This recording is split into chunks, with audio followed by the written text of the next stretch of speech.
योगीराम सूरत कुमार, योगीराम सूरत कुमार, योगीराम सूरत कुमार जय गुरुराया। ओम अण्णामலை வாசாய வித்மகே வைகுண்ட ரூபாய தீமகி தன்னோ யோகிராம் சுரத்குமார் பிரச்சோதயாத். எல்லாமுள்ள எம்பெருமான் கலியுகத்திலே கண்கண்ட தெய்வம் அகிலாண்ட கோடி பிரம்மாண்ட நாயகர் பகவான் யோகி ராம் சுரத்குமாருடைய கருணை மழையிலே நனைந்திருக்கக்கூடிய மதன்பான பக்த பெருமக்களே, வாரம் நம்முடைய பக்தியின் உயர்ச்சிக்காக நம்ம பல்வேறு தலைப்புகளில் பகவானுடைய கிருபையை பற்றி, பகவானுடைய நாமத்தின் மகிமையை பற்றி நாம் பேசிக்கிட்டே இருக்கிறோம். இப்போ உங்களில் பல பேருக்கு ஒரு சந்தேகம் இருக்கும். இப்போ நாங்கள்லாம் சாமியை தெரிஞ்சுக்கிட்டோம், பக்தியை புரிஞ்சுக்கிட்டோம், ஏதோ கடைசி காலத்துலையாவது சாமியை வந்து நாங்கள் கும்பிடுறோம். எங்கள் வீட்டில் ஒரு ஆள் கடவுள் நம்பிக்கையே இல்லாமல் உட்காந்துருக்காரு. யாருக்கு வீட்டில் எப்படி இருக்காங்களா?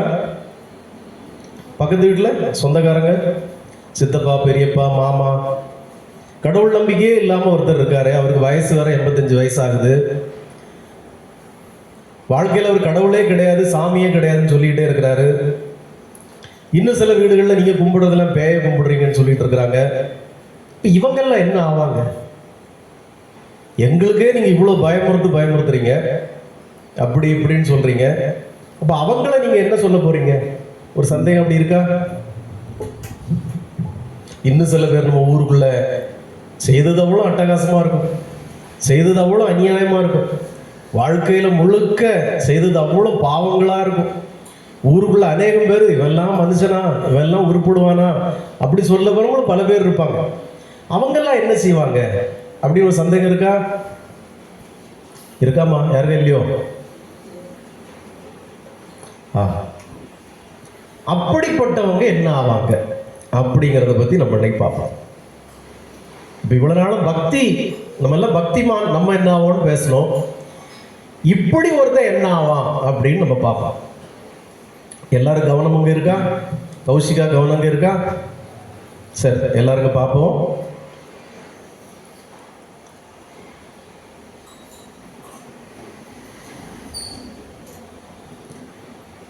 அஜாமிளன் அப்படின்னு ஒருத்தன் இருந்தான். இதுக்கு முன்னாடியும் ஒரு தடவை சத்சங்கத்தில் நாம் அந்த அஜாமிளனை பற்றி பேசியிருக்கோம், கொஞ்சம் பேசணும். அது டாக்டர் இன்சிக்கு கரெக்டாக ஞாபகம் இருக்கு அந்த அஜாமிளன் பேர். இந்த அஜாமிளனை பற்றி கொஞ்சம் விரிவாக பார்ப்போம். இந்த அஜாமிளன் என்கிற ஒருத்தன் இருந்தான். உண்மையிலே அவன் ஆரம்பத்தில் ரொம்ப நல்லவன். இந்த அஜாமிளன் என்கிறவன் போயிட்டு ஹால் டிக்கெட் இங்கே தான் இருக்கு, பிறகு இருந்தாலும் இந்த அஜாமிளா என்பவன் ஆரம்பத்தில் ரொம்ப நல்லவன். அதுக்கு பிறகு ஒரு காலகட்டத்தில் இந்த உலகத்தில் யாருமே செய்திருக்க முடியாத அத்தனை பாவங்களை செய்தான், அத்தனை அநியாயங்களையும் செய்தான், அத்தனை அவதூறுகளையும் பேசினான். அவ்வளவு ஒரு பாவப்பட்ட, சபிக்கப்பட்ட ஒரு ஜென்மமாக இந்த அஜாமிளன் வளர்ந்தான். என்ன காரணம்? அவன் செய்யாத பாவங்களே கிடையாது. அஜாமிளன்னா என்ன பேரு, அர்த்தம் என்ன முதல்ல? அஜாமிளன்னா, அஜாமிளன் அப்படின்னா அபூர்வமான ஆத்மா அப்படின்னு பேர். அபூர்வமான ஆத்மா அப்படின்னு சமஸ்கிருதத்தில் இருக்கு பேர். அது இவ்வளவு பாவத்தை செய்தவன் கடைசி காலம் தன்னுடைய 80 வயது வரைக்கும் அத்தனை பாவங்களையும், அத்தனை அநியாயங்களையும் செய்த ஒருத்தன் கடைசியில் தப்பிச்சிட்டான். நரகத்துக்கு போகாம தப்பிச்சிட்டான். அவன் எப்படி தப்பிச்சான் அப்படிங்கிறத நம்ம பார்க்கணும்ல. இப்போ நமக்கும் அப்படி ஒரு வாய்ப்பு இருக்கும்ல. அஜாமிளன் எப்படி தப்பிச்சான்னு தெரிஞ்சுக்கிட்டோம்னா நாளைக்கு நம்மளும் தப்பிச்சிடலாம். சாமி முதல்ல அதை சொல்லுங்க. இன்னைக்கு தான் உருப்படியாக ஒரு டாபிக்கை பேசுறீங்க நீங்க, இப்படிலாம் சொல்லணும். அப்போ அவன் எப்படி, அந்த படுகாளி பையன் எப்படி தப்பிச்சான்னு சொன்னீங்கன்னா நாங்களும் தப்பிச்சிருவோம்ல. அஜா அப்படின்னா பிறவி இல்லாதவன் அப்படி பேர். அஜா அப்படின்னா பிறவி இல்லாதவன். ஜா என்றால் பிறவி உள்ளவன். ஜா என்றால் பிறவி எடுப்பவன். ஜா. அஜா அப்படின்னா பிறவி இல்லாதவன், பிறவி எடுக்காதவன் அப்படின்னு அர்த்தம். வனஜா. இங்க இருக்கா வனஜான்னு பேர் இருக்கா சொந்தத்துல வீட்டுல? வனஜா இல்லையா? இல்லையா? வனஜா என்றால் வனத்தில் பிறந்தவள். வனஜா என்றால் வனத்தில் பிறந்தவள். பத்மஜா, கேரளாவில் நிறைய பேருக்கு இருக்கும். பத்மஜா என்றால் தாமரையிலிருந்து பிறந்தவள் பத்மஜா. இப்போ நான் ஒரு பேர் சொல்லுவேன், அது உங்களில் நிறைய பேருக்கு இருக்கும் ஊர்களில். சரோஜா அப்படின்னா குளத்திலிருந்து பிறந்தவள். சரோஜா குளத்திலிருந்து பிறந்தவள். இப்படி இந்த ஜா என்றால் பிறவி எடுப்பது, அஜா என்றால் பிறவி இல்லாதிருப்பது. இந்த அஜாமிளன் அந்த காலத்துல ஒரு பெரிய பூஜை பண்ண போறான். அவன் வீட்டுக்கு ஒரு பெரிய பூஜை பண்ண போறான். அந்த காலத்துல வீடு கட்டுறதுன்னா அது ஒரு பெரிய விஷயம். இப்ப மாதிரி இல்லை, ஏதோ ஒரு 4 சென்ட் இடத்த வாங்கணும் டக்குன்னு வீடு கட்டணும்னு அந்த காலத்துல அப்படி கட்ட மாட்டாங்க. அந்த காலத்துல அந்த இடத்துல மாடு தங்குதா, கரையாம்புத்து இருக்கா, அந்த இடம் ஏத்த இடமா இல்லையான்னு பல கட்ட சோதனைகளை செய்துதான் அந்த இடத்துல குடியேறுவாங்க. சும்மா நம்மள மாதிரி ஒரு பிளாட் போட்டு வித்தான் டக்குன்னு ஒரு பிளாட்டை வாங்கணும் அதுல வீடை கட்டணுங்கிறதெல்லாம் கிடையாது. நீங்க இப்போ வாங்குற பிளாட்ல ஒரு ஆசாரியோ இல்லை கொத்தனாரையோ கொண்டு வந்து 2 ஒரு சூடத்தையும் காட்டி ஒரு பத்தியும் கொளுத்தி வச்சு அங்கே ஒன்றும் நடந்துட போகிறது கிடையாது. அது உங்க மன நிம்மதிக்கு, அதுலலாம் ஒன்றும் நடந்துட போகிறது கிடையாது. ஆனால் ஒரு இடத்தை தேர்வு செய்வது என்பது ரொம்ப முக்கியம் வீடு கட்டுறதுக்கு. அது அந்த காலத்தில் நீரோட்டம் இருக்கா எல்லாம் பார்த்து தான் முடிவு பண்ணுவாங்க. ஒரு ஆட்டு மந்தையை தள்ளி விட்டு அந்த ஆட்டு மந்தை எந்த இடத்துல படுக்குது, நைட் படுக்குங்கிறத பார்த்து தான் அந்த இடத்துல தான் வீடு கட்டுவாங்க. இப்போ நம்ம ஊர்ல நிறைய பஸ் ஸ்டாண்ட்லாம் இருக்குல்ல, இந்த பஸ் ஸ்டாண்டுக்குள்ளெல்லாம் அவ்வளோ பஸ்ஸு கிஸ்ஸு ஆட்கள்லாம் போயிட்டு இருக்கோம். ஆனாலும் பாருங்க நிறைய மாடு அங்கங்க படுத்து கிடக்கும், பார்த்துருக்கீங்களா? நம்ம ஊர் பஸ் ஸ்டாண்டில் போகிறது, இந்த திருநெல்வேலி, ஸ்ரீவைகுண்டம், புளியங்குடி, சங்கரங்கோயில் இங்கெல்லாம் போனீங்கன்னா நெருக்கடியான பஸ்ஸு ஸ்டாண்டுகளில், பஸ்ஸு பேருந்து நிலையங்களில் அவ்வளோ பஸ் எல்லாம் போயிட்டு இருக்கும். ஜனங்க அதில் மாடு படுத்து கிடக்கும். ஏன் படுத்து கிடக்கு? பல 100 ஆண்டுகளுக்கு முன்னாடி அது இவங்களோட முன்னோர்களுடைய ஆட்டு மந்தையா இருந்திருக்கும், மாட்டு மந்தையா இருந்திருக்கும். இவனு அதை காலப்போக்கில் அழிச்சு பஸ் ஸ்டாண்ட் ஆக்கியிருப்பான். அந்த எனர்ஜி இன்னும் அந்த இடத்துல இருக்கிறதுனால தான் மாடுகள் அந்த இடத்துல படுத்து கிடக்கிறது. மாடுகள் சும்மா ஒரு இடத்துல படுக்கிறது. அப்ப இப்படி அவன் ஒரு வீடு கட்டினோம்னா அந்த வீட்டுக்காக பூஜை செய்வதற்காக அங்க தயாராகிறான். அப்போ பூஜை செய்வதற்கு தயாராகிறதுனால இந்த பூஜை பொருட்கள் எல்லாம் சேகரிப்பதற்காக காட்டுக்கு போறான். ஏன் சாமி பூஜை பொருளை தயாரிக்கிறது எது காட்டுக்கு போனோம்? இப்படி ஒரு எண்ணம் வருது இல்லை? நம்ம இப்போ ஒரு ஹோமம் பண்ணோம்னா கடையில் சொல்லிட்டா எல்லாத்தையும் கொண்டு இறக்கிடுவாங்க. சுள்ளி, அது இது எல்லாம் ஹோமத்துக்கு உண்டான எல்லா பொருளும் நம்ம கண்மணி அம்மா போவாங்க, ஒரு ஸ்கூட்டரில் போய் எல்லாத்தையும் ஒரு கடையில் வாங்கிட்டு வந்துடுவாங்க. ஆனால் அந்த காலத்தில் அப்படி கடைகள்லாம் கிடையாது. ஹோமத்துக்கு உண்டான பொருட்கள் இங்கே விற்கப்படும், பூஜைக்கு உண்டான பொருட்கள் இங்கே விற்கப்படும் அப்படின்னு ஒரு கடையும் கிடையாது. அந்த காலத்தில் காட்டுக்கு போய் ஹோமத்துக்கு யாகத்துக்கு உண்டான எல்லா பொருட்களையும் சேகரிக்கணும். பல்வேறு வகையான சுள்ளிகள், காய்கள், கனிகள், விதைகள் இதெல்லாம் சேகரிக்கணும். அப்போ எவ்வளோ கஷ்டப்படுவான் யோசிச்சு பாரு. தர்ப்ப புல்லு இதெல்லாம் அலைஞ்சு அலைஞ்சு அலைஞ்சு அலைஞ்சு சேகரிக்கணும். சேகரித்து வீட்டில் அதை காய வச்சு இடிக்க வேண்டியதை இடித்து பக்குவப்படுத்த வேண்டியதெல்லாம் பக்குவப்படுத்தி தான் ஒரு ஹோமம் பண்ண முடியும் அந்த காலத்தில். இப்போ மாதிரி ஒரு கடையில் கேட்டவொடனே மொத்தமாக இல்லாமல் வீட்டில் இறக்க முடியாது. அப்போ அந்த காலத்தில் ஒரு ஹோமம் பண்ணுறது எவ்வளோ கஷ்டம்னு நீ பாரு. அப்போ இவ்வளவு கஷ்டப்பட்டு இந்த ஹோமத்துக்கு உண்டான பூஜைக்கு உண்டான பொருட்கள் எல்லாம் தேடி இந்த அஜாமிளன் காட்டுக்குள்ள போறான். இதுவரைக்கும் அவன் நல்லா தான் இருந்தான். இதுவரைக்கும் இவன் அம்பியா தான் இருந்தான். இப்போ காட்டுக்குள்ள போன பொறுத்தான் இவன் அந்நியனா மாற போறான். இந்த காட்டுக்குள்ள போச்சுல அவன் என்ன ஒரு காட்சியை பார்க்கறான். என்ன காட்சியை பார்க்கறான்னா, அந்த காட்டுக்குள்ள ஒரு சூத்திரன் ஒருத்தன் ஒரு பெண்ணோடு கடுமையான உடலுறவு கொண்டுகிட்டு இருக்கிறான். உடலுறவுன்னு பெண்கள்லாம் கமந்துக்கிறீங்க.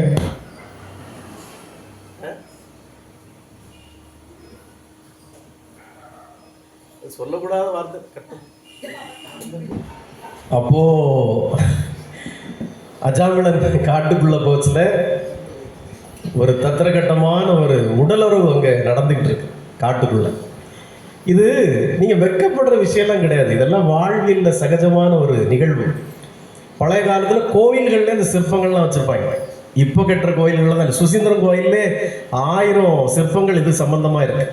இது இதுவும் ஒன்றாத்த வாழ்க்கையில இதெல்லாம் பொத்தி பொத்தி வைக்க போய் தான் இப்போ இது ஒரு பெரிய பிரச்சனையா நிக்குது. வெளிநாடுகளில் வயதுக்கு வந்த பெண் குழந்தைன்னா யாரு, மெச்சூர்டான பொம்பளை பிள்ளைக்கு தாயார் முதல்ல என்ன சொல்லி கொடுப்பாங்க தெரியுமா? அமெரிக்காவில், ஐரோப்பிய நாடுகளில் தாயார் முதல்ல எதை சொல்லி கொடுப்பாங்க தெரியுமா? கர்ப்பமாகாமல் உடலுறவு கொள்வது எப்படின்னு சொல்லி கொடுப்பாங்க. ஏன்னா அந்த பிள்ளைங்க எப்படி அந்த வழியில தான் போகும், அங்க யாரையும் கட்டுப்படுத்த முடியாது. அப்போ பிள்ளை உண்டாயிட்டு வந்துடக்கூடாது, அதுக்குண்டான வழிமுறையை தாயார் முதல்ல சொல்லி கொடுப்பாங்க. எப்படி சேஃபா உடலுறவு கொள்வதுங்கிறது தான் சொல்லி கொடுப்பாங்க. அதனால இது ஒன்றும் தப்பான விஷயம்லாம் கிடையாது, இதுவும் வாழ்க்கையில் ஒரு முக்கியமான விஷயம் தான். சரி, இப்போ அந்த அஜாமிளன் அந்த காட்சியை பார்க்கிறான். பார்த்ததும் அவனுடைய கவனம் முழுக்க அதில் போகுது. கண்டிப்பாக போகும்ல. நம்ம கூட ஒரு ஆளுக்கு ஃபேஸ்புக்கெல்லாம் பார்த்தோமே, 75 வயசுலேயும் அவர் என்னென்ன மாதிரி படங்களை வீடியோக்களை இப்போ ஃபேஸ்புக்கில் பார்க்குறாரு. மனிதன் நான் 11th 12th படிக்கிறப்போ எங்கள் வாத்தியார் சொல்லுவார், சிவகுமாரா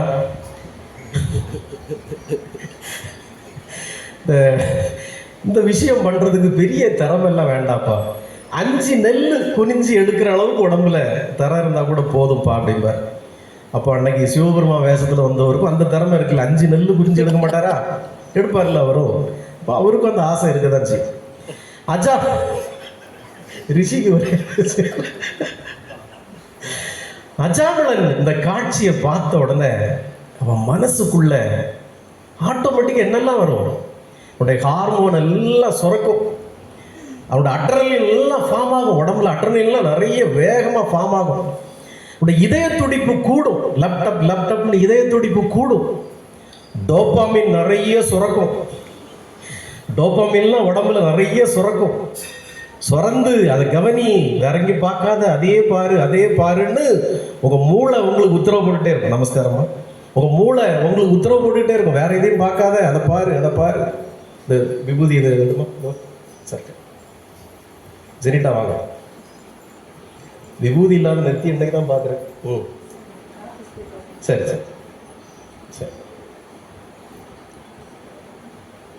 உட்காருங்க.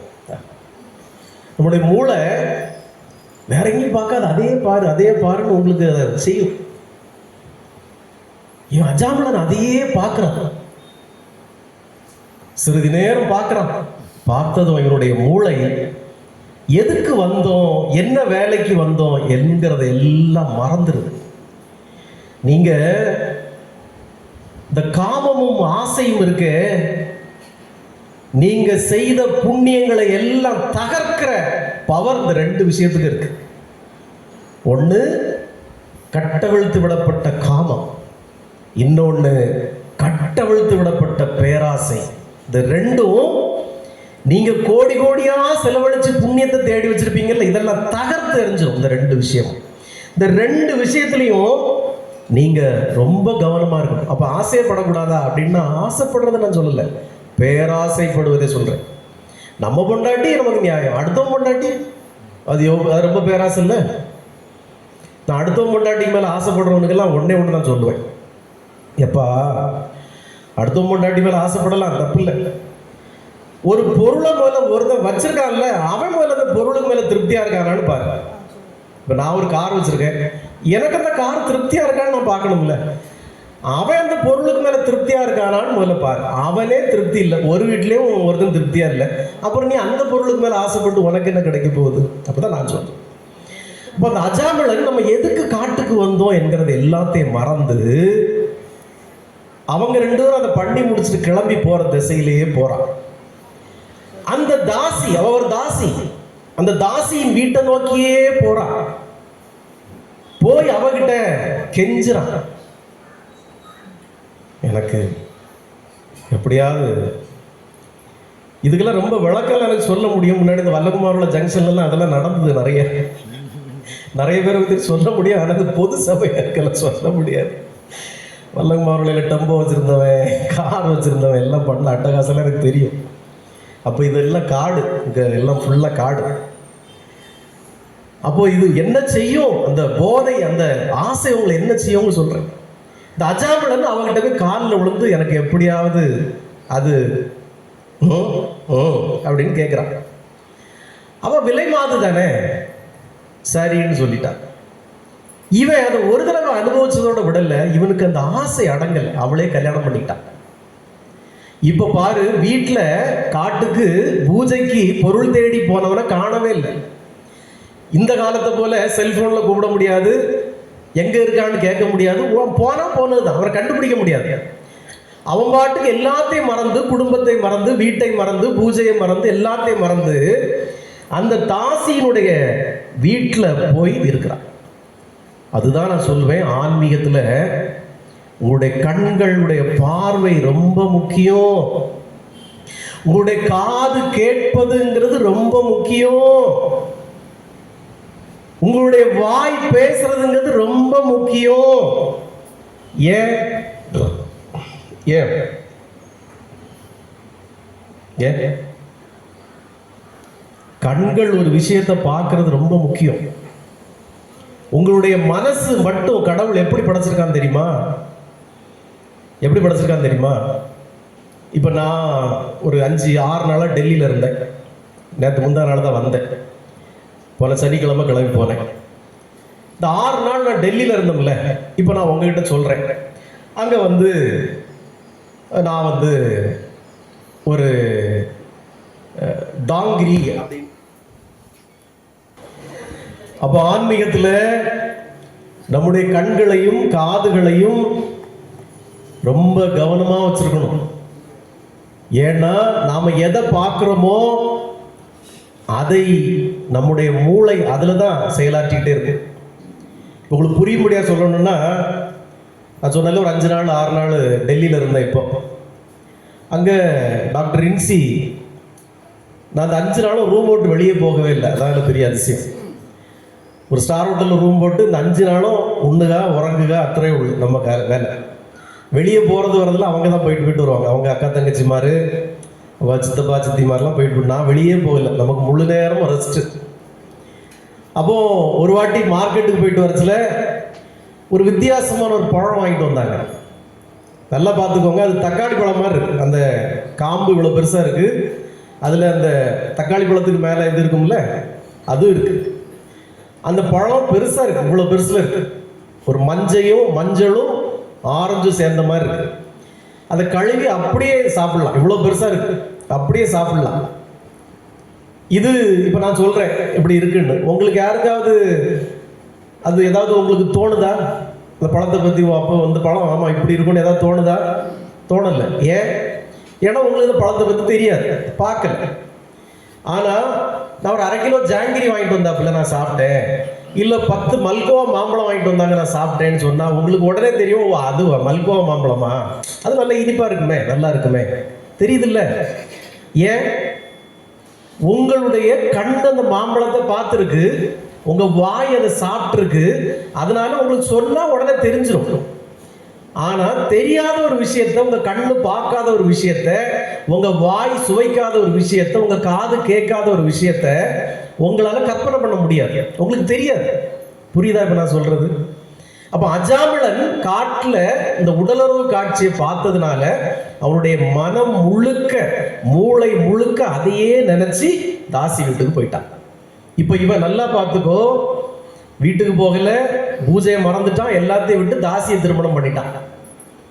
இந்த அஜாமிளனை போல தான் நம்ம தலைவன் ராவணனும் இதே தான், நல்ல திறமசாலி. ராவணன் மிகப்பெரிய திறமசாலி, மிகப்பெரிய சிவபக்தன். ஆனா தலைவன் ஒரே ஒரு விஷயத்துல வீக்கு. எந்த விஷயத்துல? பொம்பளை விஷயத்துல வீக்கு தலைவன். அவன் எந்த பொம்பளையை பார்த்தாலும் பிடிச்சி கொண்டு அரண்மனையில் வச்சிருவான். முன்னாடி உங்களுக்கு தெரியும், பூட்டான், மணிப்பூர், நாகாலாந்து, கேரளா, தமிழ்நாடு லாட்ரி எல்லாம் வரும்ல, லாட்ரி, கேரளா, பூட்டான், மணிப்பூர்னு. இதை போல இவனும் பூட்டான், மணிப்பூர், இல்லை கேரளா, தமிழ்நாடு எல்லாத்தையும் பிடிச்சி அரண்மனையில் வச்சிருப்பான். ராவணனுக்கு வேலை தான். ராவணனுக்கு தகப்பேருக்கான அவன் பேர் வந்து விஸ்ரவஸ் அப்படின்னு ஒருத்தன் பேர், ராவணனுக்கு அப்பாவுக்கு பேர் விஸ்ரவஸ். அவர் வந்து ஒரு ரிஷி. ராவணனுக்கு தாய் இருக்கிறாளே அவளுக்கு பேரு கைகசி. அவ ஒரு ராட்சசி. ராவணனுடைய பிறப்பே ஒரு வித்தியாசமான பிறப்பு. என்ன பிறப்பு? தகப்பே ஒரு ரிஷி. அல்ல 3 பேஸும் இருக்கு நடராஜன். இது எதோ அடிச்சுட்டு போயிருக்குன்னு நினைக்கிறேன். 3 பேஸும் இருக்குன்னு சொன்னாங்க. பார்க்கட்டும்.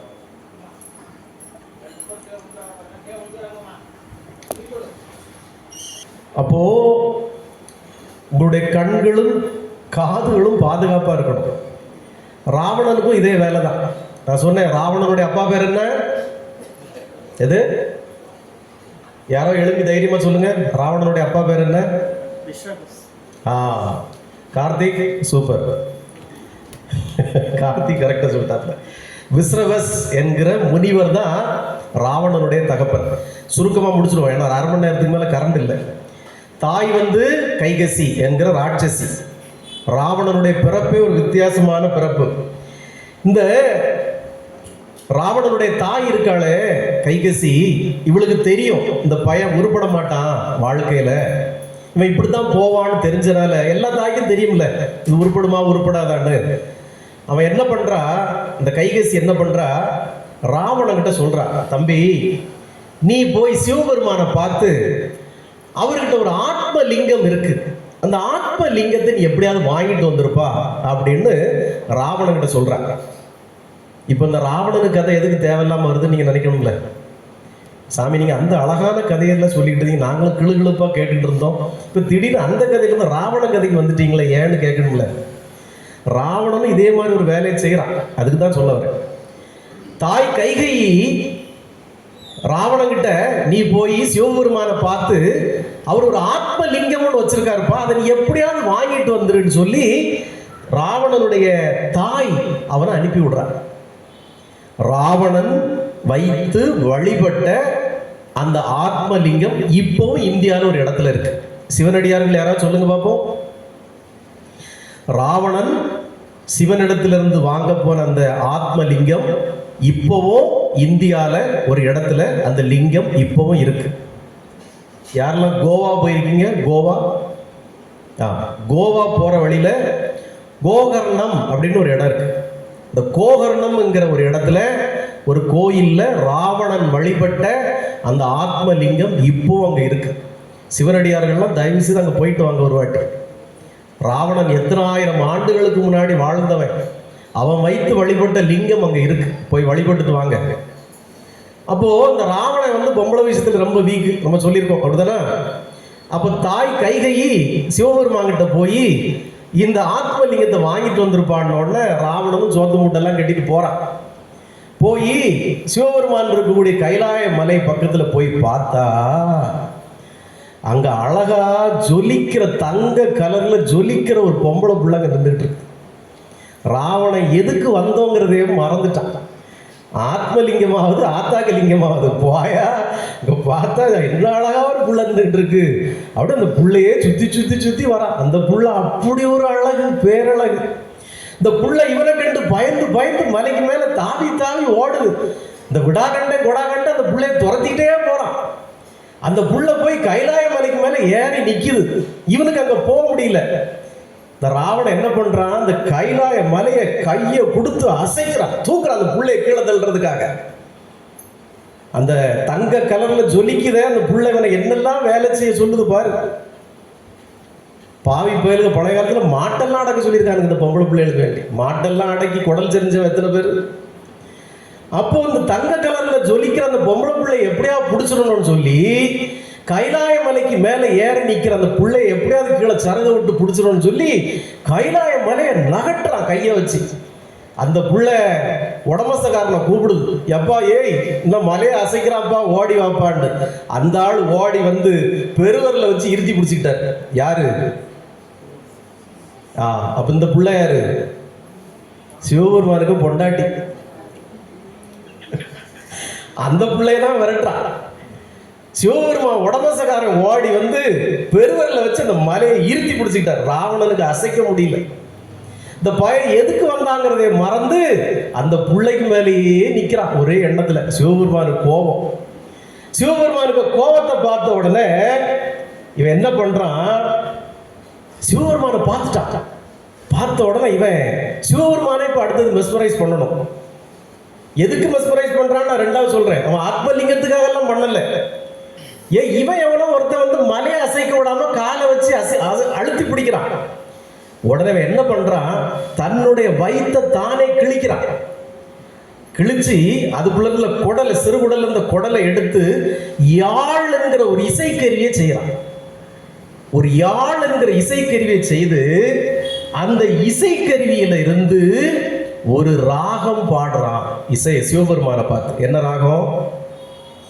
என்ன ராகம்? என்ன ராகம்? சங்கராபரணம். சங்கரனுக்கு ஆபரணம். இந்த சங்கராபரணம் ராகமே ராவணன் உருவாக்குறது. சங்கரா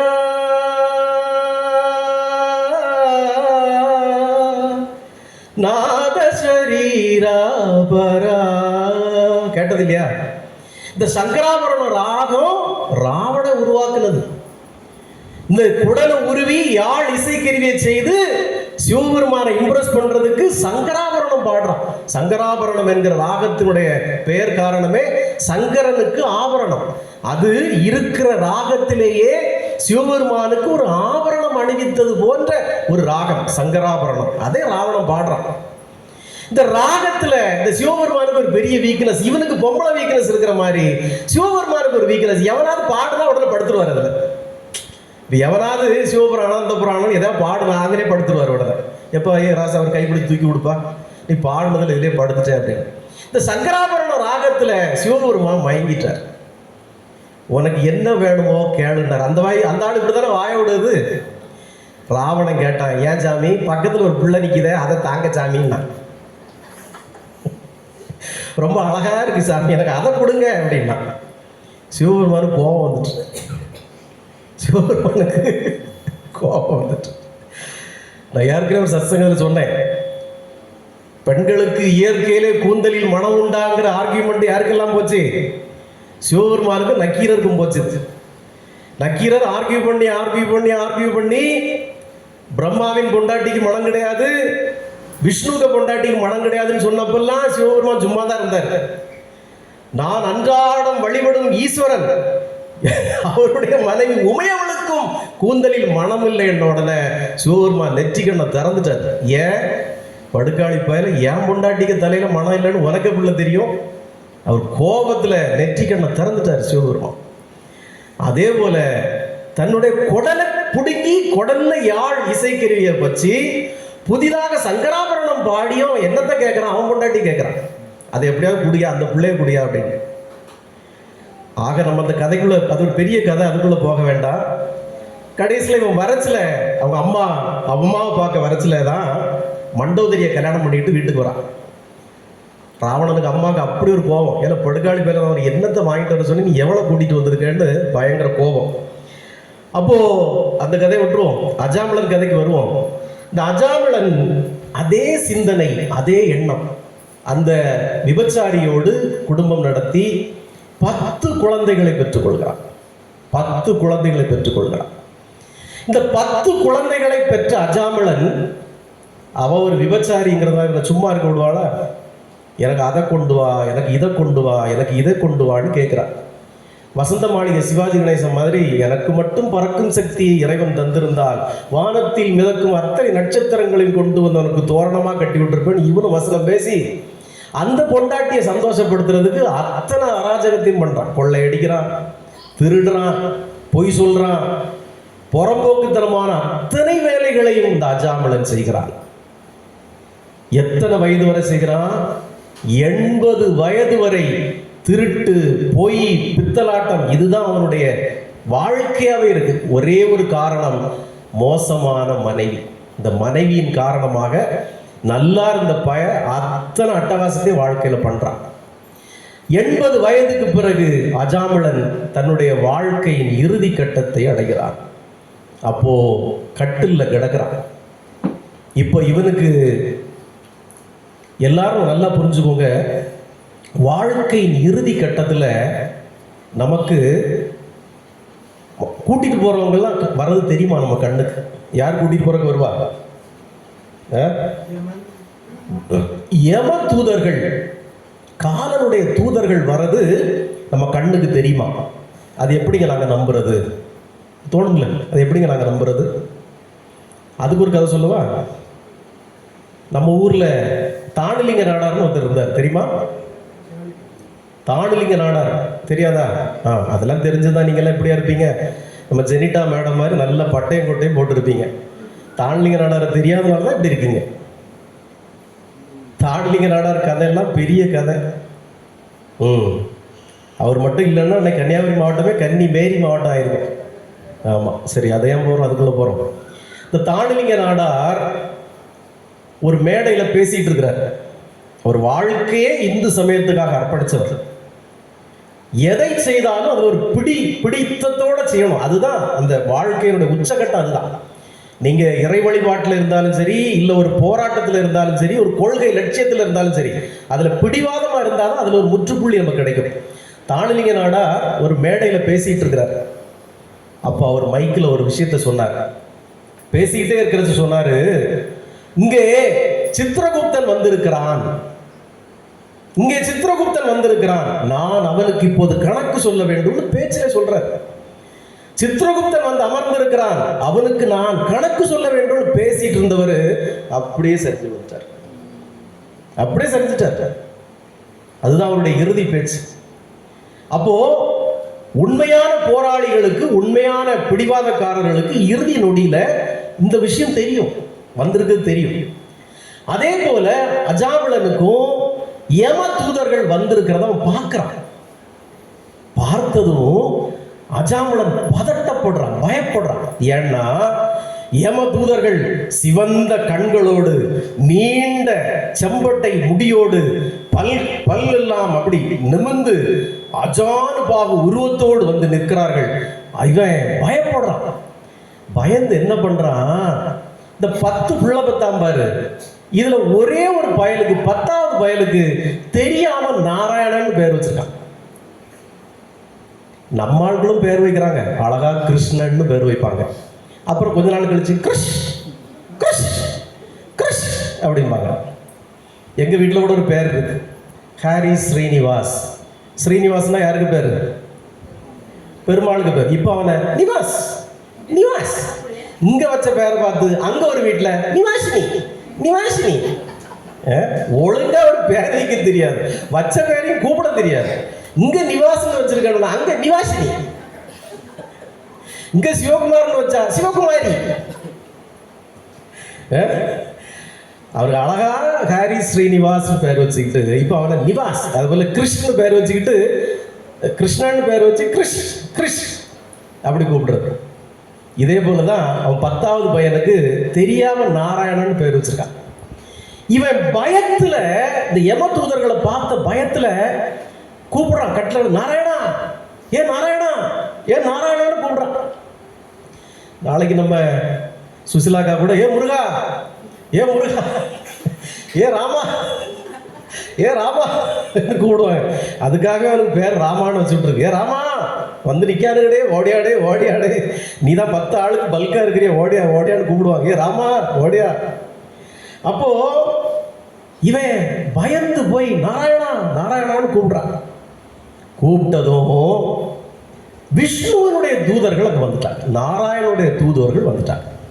இந்த நாராயணனுடைய தூதுவர்கள் வந்ததை இந்த யம தூதர்கள் பயந்து பார்க்குற, இது யாரா, இவனும் ஒரு 6-7 அடி உயரம் இருக்கிறான், நாம எல்லாம் போட்டிருக்கிறான், இவனை யாரு அப்படின்னு பார்த்தா இந்த விஷ்ணு தூதர்கள் அவங்கள தள்ளி போங்க, தொடக்கூடாது சொல்றான்.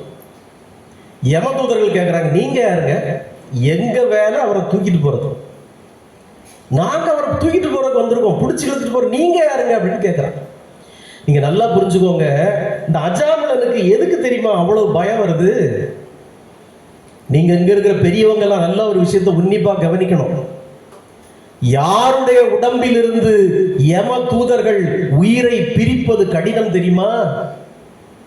யாருடைய உடம்பில் இருந்து உயிரை பிரித்து எடுப்பது ரொம்ப வலி மிகுந்தது தெரியுமா? யாருக்கு ஆசை, அளவிட முடியாத ஆசை அந்த வயசுல இருக்கோ, அந்த உயிரை புடுங்கி எடுப்பது வலி மிகுந்தது. நல்லா புரிஞ்சுக்க ராஜா. ஒரு புல்லு நிக்குதுன்னு வைங்க, ஒரு புல்லு இருக்கு, அது புடுங்கினா ஈஸியா பிடிங்கிடலாம், டக்குன்னு பிடிங்கிடலாம். ஒரு ஆலமரம் விழுது விட்டு நிக்குது, நம்ம ஆள் கோயிலில் நிக்கிற மாதிரி நிக்குது, அது புடுங்கிறது அவ்வளவு ஈஸியான காரியமா? காரியம் கிடையாது. இந்த அத்தனை ஆசையை உள்ள போட்டு அடக்கி பேராசையில படுத்து கிடக்கிற ஒரு வயதானவரை உயிரை பிடுங்கி எடுப்பதுங்கிறது வலி நிறைந்தது. அதனால தான் சொல்லுவேன், உங்களுடைய ஆசைகள் அத்தனையும் அடங்கிடணும் இப்பவே. எங்க வீட்டில் ஒருத்தர் இருந்தார், வாழ்ற நாள் வரைக்கும் ஒன்றும் திங்க மாட்டார். பைசா செலவாயிரம் ஒன்றும் திங்க மாட்டார். வீட்டில் புட்டை வச்சாலே சிறுபயரும் பப்படமும் ஆம்பளைகளுக்கு மட்டும்தான், பொம்பளைகளுக்கு கிடையாதுன்றவார். எதுக்கு பொம்பளைகள் வீட்டில் இருக்கீங்க, உங்களுக்கு எதுக்கு? ஆம்பளைகள் தானே வெளியே போய் வேலை செய்கிறாங்க, அவங்களுக்கு தான் அதெல்லாம் கொடுக்கணும் அப்படின்றவார். கடைசி காலம் கிடையில கிடக்கிறப்போ அந்த ஹோட்டலில் ரசவடை நல்லா இருக்கும், வாங்கிட்டு வாம்பார்.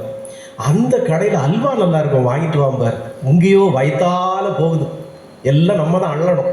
இங்கே ரசவடைக்கும் அல்வாக்கும் ஆசை ஓடுது. இங்கே அந்த கடையில் ஆப்பமும் சாம்பாரும் சட்னியும் நல்லா இருக்கும், அதை வாங்கிட்டு வாம்பார்.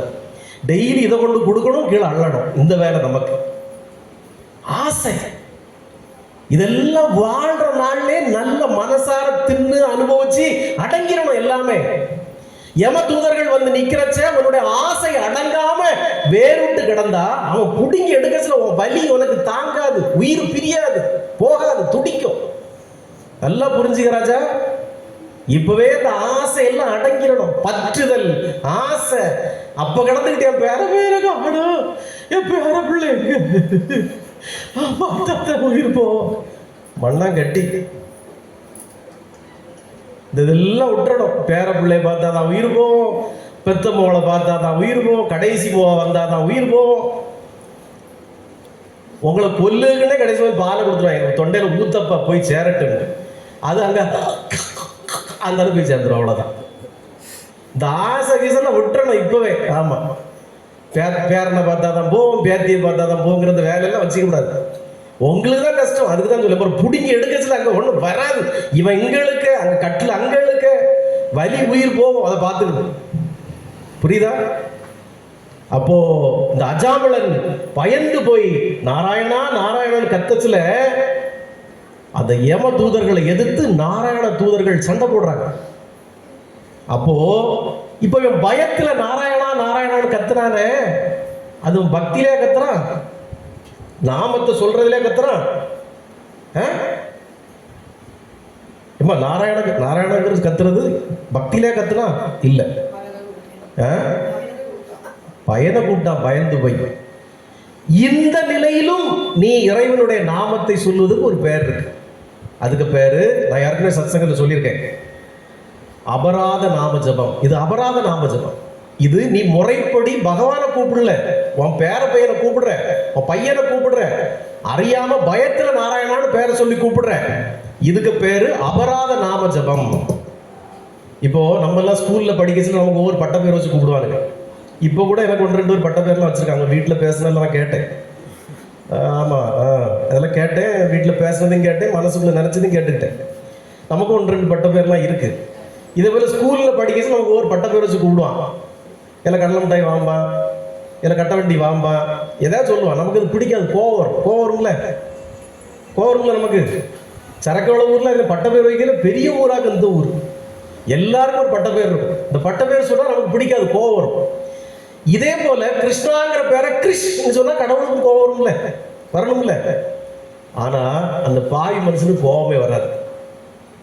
அப்படியாவது கூப்பிடுறானே, சுருக்கியாவது கூப்பிடுறானேன்னு அந்த கடவுள் கருணை கடலாக இருப்பாராம், கருணை காட்டுவாராம். அவர் தான், அதனால தான் அவருக்கு பேரு கருணாமூர்த்தி. கிருஷ்ணான்னு கூப்பிட்டானே, ராமான்னு கூப்பிடுறதுல ரா அப்படி கூப்பிட்டாலே புண்ணியமா, மா அப்படி கூப்பிட்டாலே புண்ணியமா. ஏன்னா ராக்கு ஒரு பலன் இருக்கு, மாக்கு ஒரு பலன் இருக்கு.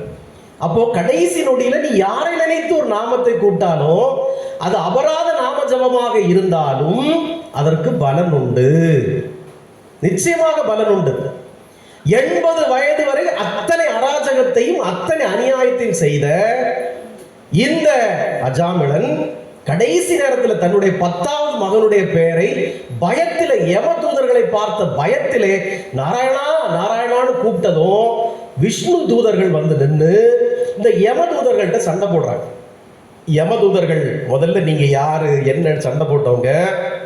அப்புறம் சொல்றா, எப்பா சரிப்பா, அவன் உங்க கடவுளையா கூப்பிட்டாவே, உங்க கடவுளையா கூப்பிட்டான்? இல்ல இல்ல, அவன் பையனை தானே கூப்பிட்டான், நாராயணன் பையனை தானே கூப்பிட்டான். அப்புறம் எதுக்கு அவன் நீங்க வந்திருக்கீங்க? எங்க வேலை, எங்க யம தர்மராஜா அவனை உயிரை பிடிங்கி கொண்டு வர சொல்லியிருக்காரு, எங்களுக்கு அதான் வேலை.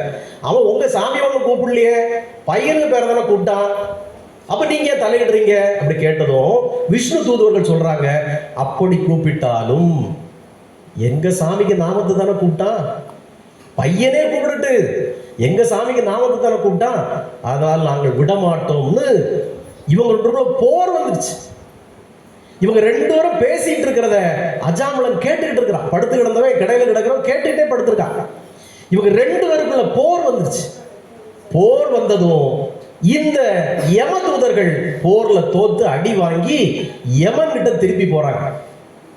போனா யம தர்மம் பாக்குறாங்க, என்னப்பா மேலெல்லாம் காயமா இருக்கு வந்திருக்கீங்க?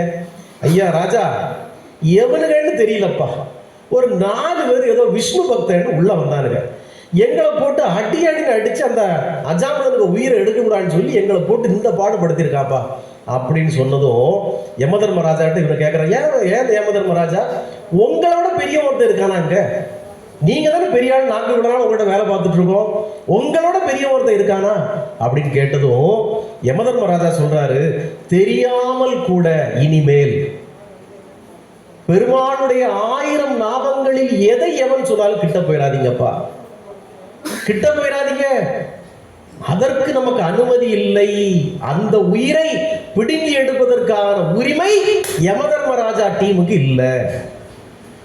நீங்க காரை வாங்கிக்கிட்டு லோன் கட்டாம போட்டா, நீங்க நாராயணான்னு கூப்பிட்டா காரை எடுத்துட்டு போறவங்கள உரிமை ஃபைனான்ஸ்காரனுக்கு இல்லை.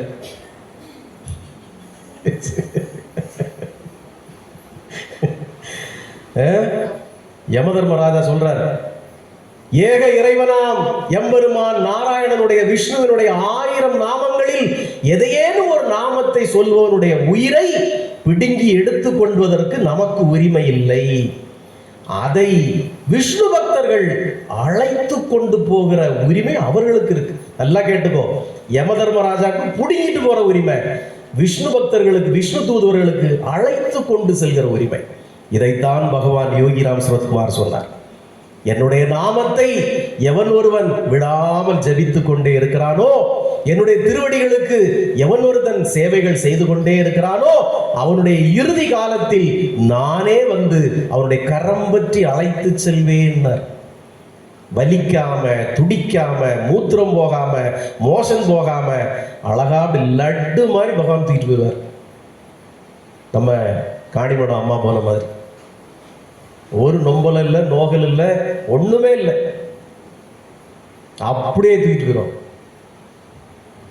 பகவான் யோகி ராம் சரத்குமார் அந்த வேலையை தெளிவாக செய்வார். முதலாக பகவான் யோகி ராம் சரத்குமாருடைய திருவடிகளை அவரு யானை மீது வச்சு கொண்டு வர்றார். யாரு யாரு அவரு யானைக்கு மேல பகவானுடைய திருவடிகளை வச்சு கொண்டு வர்றார். கொண்டு வந்ததும் அங்க பெரிய நாம ஜபம் நடக்குது. எப்போ?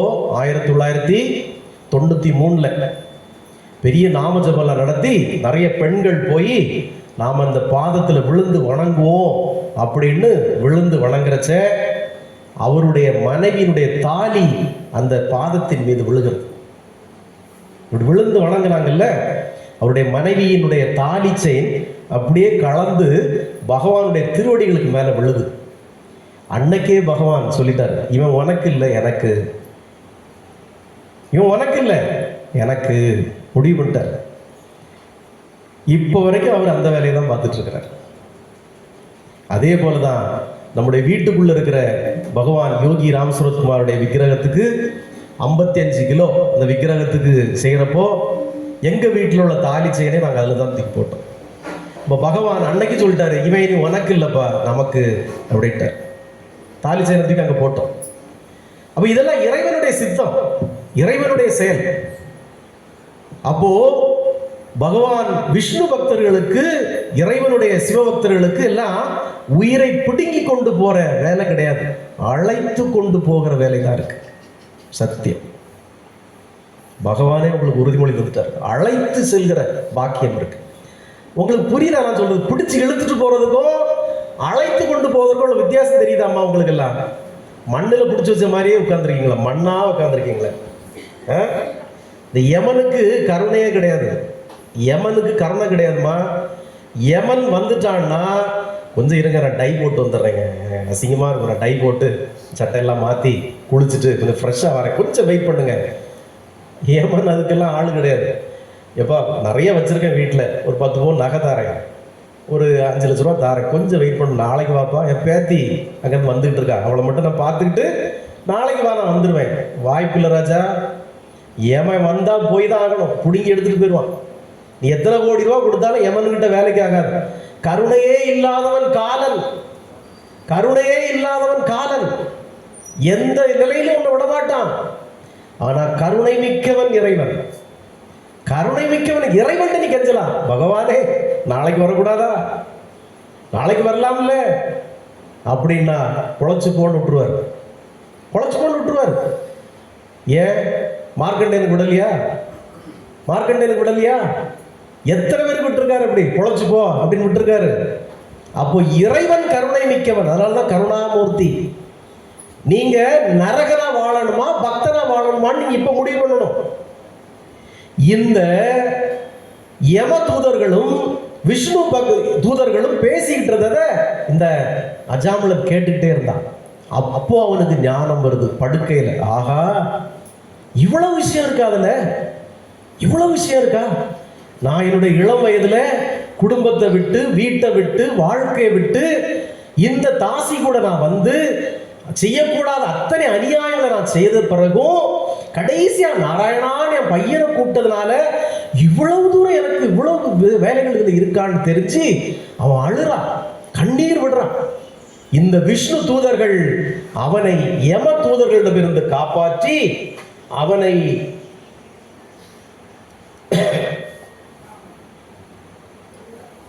ஹரித்துவாரில் கொண்டு விட்டனர். ஹரித்துவாரில் கொண்டு விட்டுட்டாங்க. அஜாமலன் இங்க இருந்துகோ அப்படின்னு.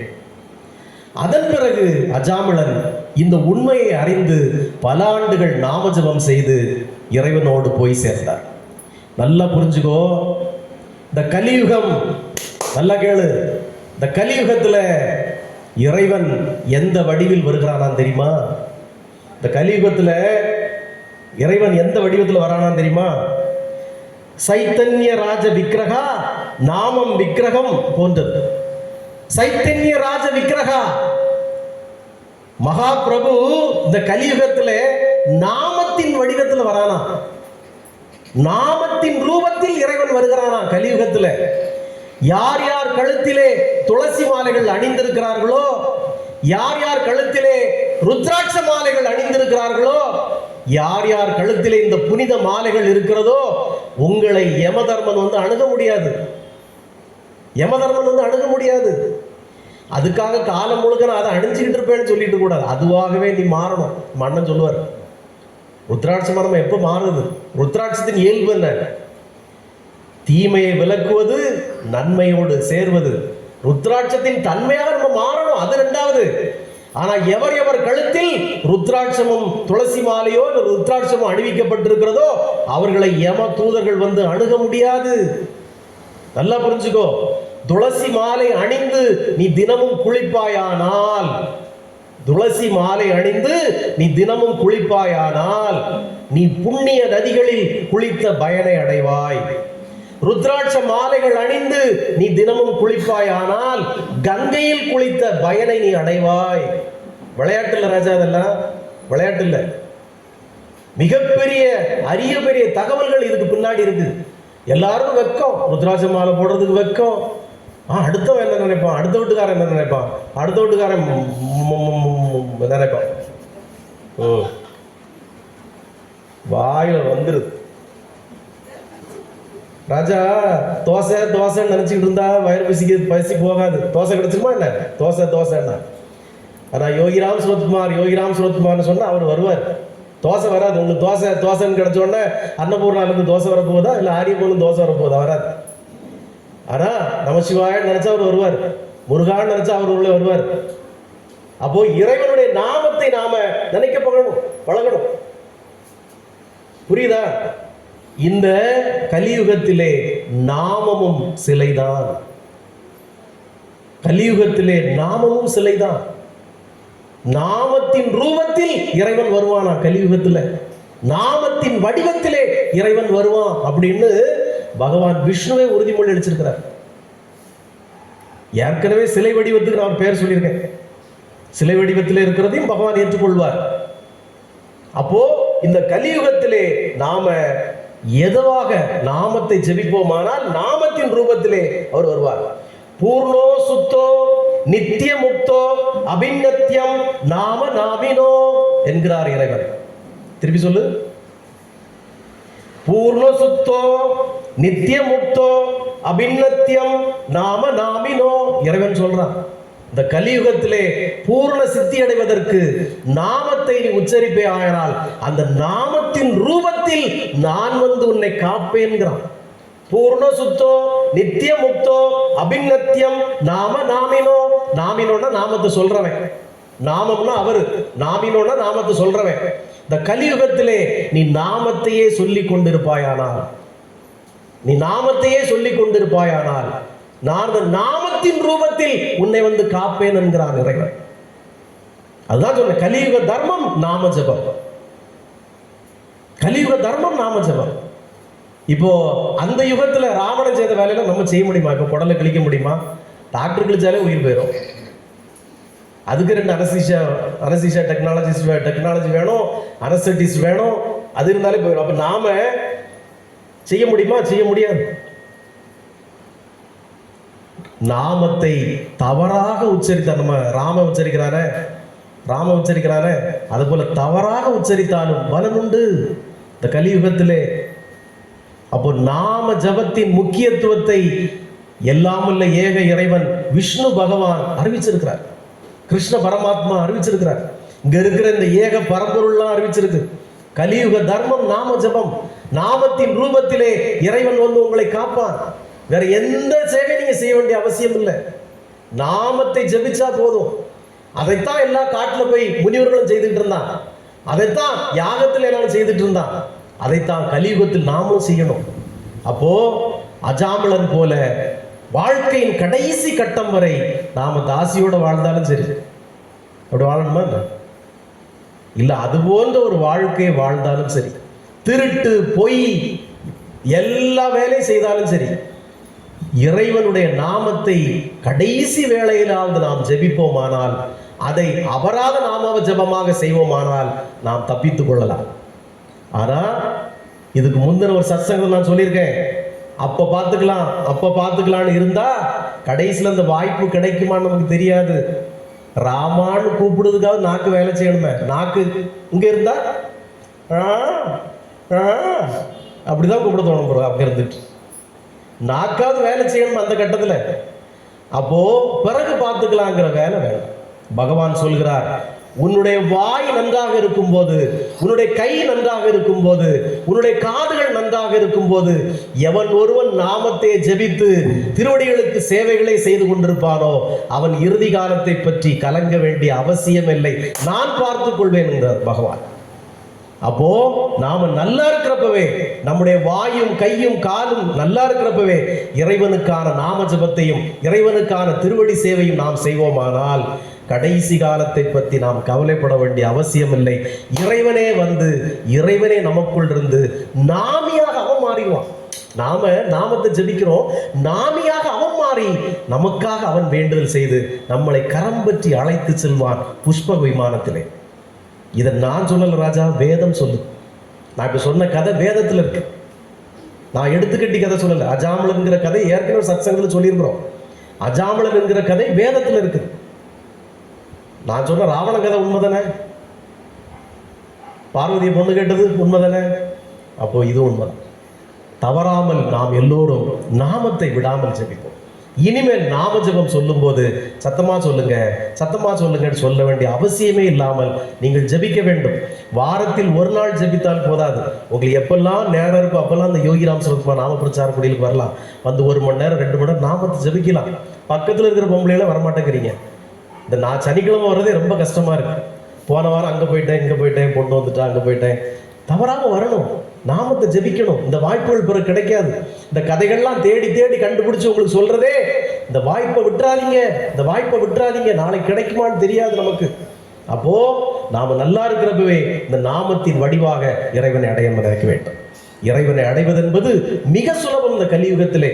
மற்ற யுகங்களை போல காட்டில் போய் தவம் இருக்கணும், யாகத்தை வளர்க்கணும், வேள்வி வளர்க்கணுங்கிறதுலாம் கட்டாயம் கிடையாது. ராவணனை போல குடலை கிழிக்கணும், அந்த குடல்ல உருவி அதுல யாழுங்கிற இசைக்கருவி வச்சுக்கணும், சங்கராபரணம் போல புதிய ராகங்களை வச்சு பாடணுங்கிற அவசியம் எல்லாம் இப்ப கலியுகத்துல தேவையே இல்லை. ரொம்ப எளிது. இறைவனுடைய நாமத்தை மட்டும் நீ சொன்னா போதுங்கிறான் கடவுள். அவன் தன்னுடைய terms and condition, rules and ரெகுலேஷன்லாம் தளர்த்தி கொண்டு வந்துட்டான். இதையாவது சொல்லுப்பா, நான் வந்துடுறேன். கிருஷ்ணான்னு சொல்ல முடியல, கிருஷ் சொல்லு வந்துடுறேன் அப்படிங்கிறான். ராமான்னு சொல்ல முடியல, ரா சொல்லு வந்துடுறேங்கிறான்.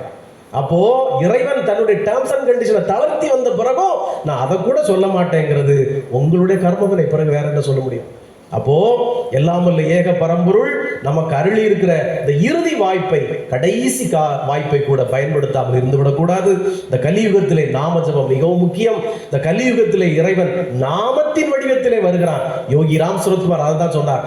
எவன் ஒருவன் இந்த என்னுடைய நாமத்தை, என்னுடைய நாமம் சொல்ல தந்தையின் நாமம்னார். தந்தையின் நாமம்னா யாரு?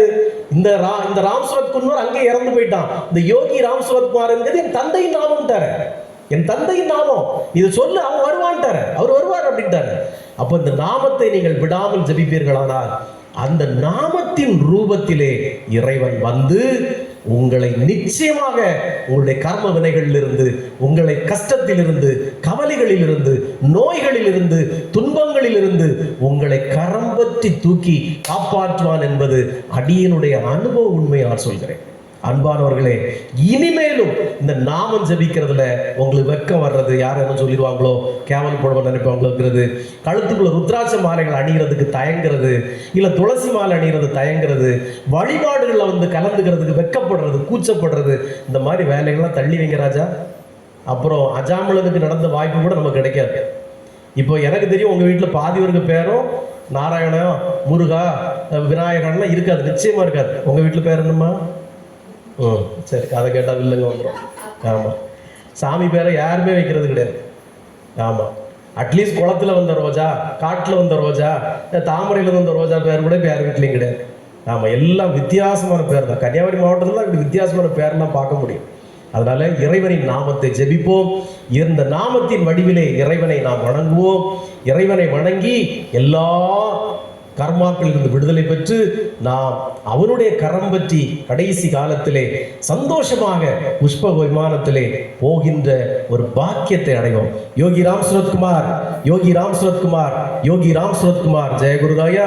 ஓம் அண்ணாமலை வாசாய வித்மகே வைகுண்ட ரூபாய தீமகி தன்னோ யோகி ராம் சுரத்குமார் பிரச்சோதயாய்.